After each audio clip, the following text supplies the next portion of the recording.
राजू का जन्म मछुआरों के परिवार में हुआ था।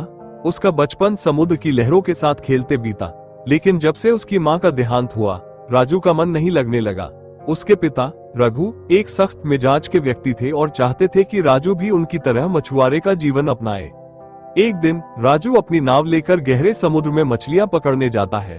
अचानक उसकी नजर पानी में चमकती किसी चीज पर पड़ती है।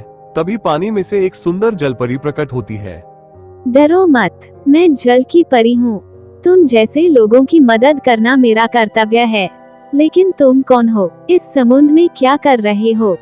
मैं राजू हूँ, लेकिन तुम कौन हो? क्या तुम सच में जलपरी हो या मेरा भ्रम? कहीं मैं सपना तो नहीं देख रहा हूँ? क्योंकि आज तक मेरे साथ कभी ऐसा नहीं हुआ कि मुझे कोई जलपरी मिली हो। हाँ, मैं जलपरी ही हूँ।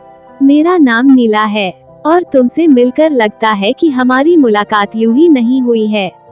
ऊपर वाले ने शायद हमें मिलाया है जिससे हम अच्छे दोस्त बन सके। तुम्हारा क्या कहना है? हाँ, शायद हो सकता है जैसा तुम कह रही हो, लेकिन मैं तो एक आम इंसान हूँ और तुम जलपरी। हमारी दोस्ती कैसे हो सकती है? जलपरी हो तो क्या हुआ, मेरे सीने में भी दिल है। हम अच्छे दोस्त बन सकते हैं अगर तुम चाहो तो। ठीक है, आज से हम दोस्त हैं, लेकिन तुम हर रोज मुझसे मिलने आया करना। नीला और राजू अब हर रोज मिलने लगते हैं। राजू के लिए यह मुलाकातें उसके जीवन का सबसे खूबसूरत हिस्सा बन जाती है। नीला उसे समुद्र की गहराइयों और अपनी दुनिया के रहस्यों के बारे में बताती है। वहीं राजू उसे अपनी जमीन की दुनिया, इंसानों के रीति रिवाज और अपने संघर्षों की कहानियां सुनाता है। तुम इंसानों की दुनिया कितनी मुश्किल है, इतनी परेशानियों से भरी और इतने दुख। पर तुम्हारा दिल बहुत सच्चा है। क्या सारे इंसान ऐसे ही होते हैं? होते तो मेरे ही जैसे हैं, लेकिन सबकी आदतें अलग अलग होती हैं। कोई बदमाश तो कोई सीधा होता है, कोई गुस्से वाला तो कोई मेरी तरह सच्चे दिल वाला। दोनों के बीच प्यार गहराने लगता है, लेकिन उनके इस प्यार की खबर समुद्र की लहरों और हवाओं के साथ साथ गांव तक पहुंच जाती है। हरिया नाम का व्यक्ति गांव में सबको उनके प्यार के बारे में बता देता है। राजू का परिवार और गांव वाले इस प्यार को नफरत की नजर से देखते हैं। उन्हें ये संबंध समाज की परंपराओं के खिलाफ लगता है। एक दिन राजू का पिता रघु और मुखिया शेरा राजू को डांटते हुए कहते हैं, राजू, तू पागल हो गया है। एक जलपरी के पीछे अपनी इज्जत और परिवार का नाम डुबा देगा। आज तेरी माँ जिंदा होती तो कैसा महसूस करती? कुछ तो परिवार के बारे में सोच। ये अपमान है हमारे समाज के लिए। राजू को ये पागलपन बंद करना होगा तुमको, वरना तुम्हें इस समाज और गांव दोनों से निकाल देंगे। फिर तुम्हें जलपरियों का समाज भी नहीं अपनाएगा। अब भी वक्त है, समझ जाओ। मैं आप लोगों के पैर पड़ता हूँ। आप लोग मेरे प्यार के दुश्मन मत बनो।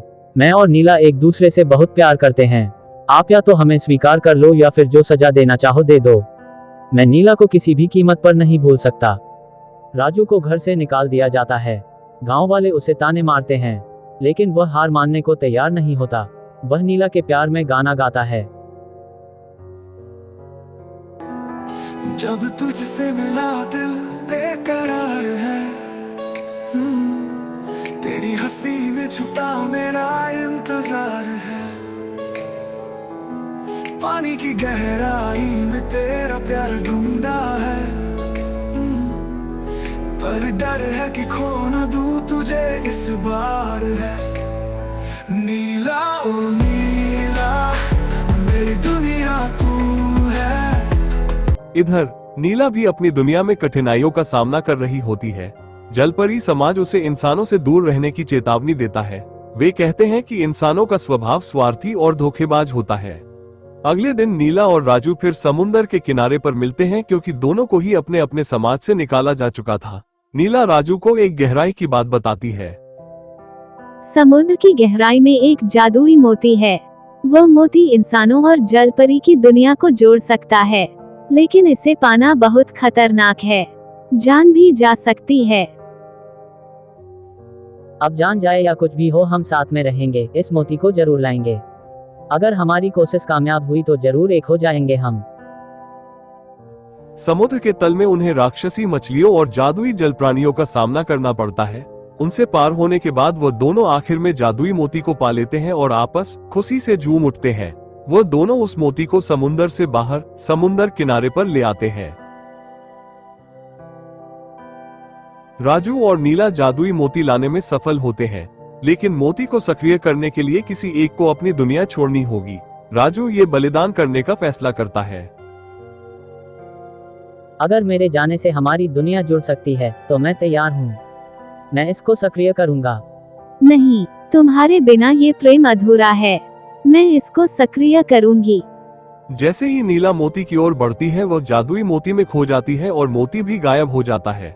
राजू अकेला बैठा का बैठा ही रह जाता है और नीला की याद में अफसोस करता है। नीला का बलिदान राजू को बदल देता है। गांव वाले भी उसके साहस और सच्चे प्यार को समझने लगते हैं। समुद्र और जमीन की दुनिया के बीच एक नई शुरुआत होती है। राजू अपने जीवन को नीला की यादों के साथ जीता है और उसकी कहानी हर किसी के लिए प्रेरणा बनती है।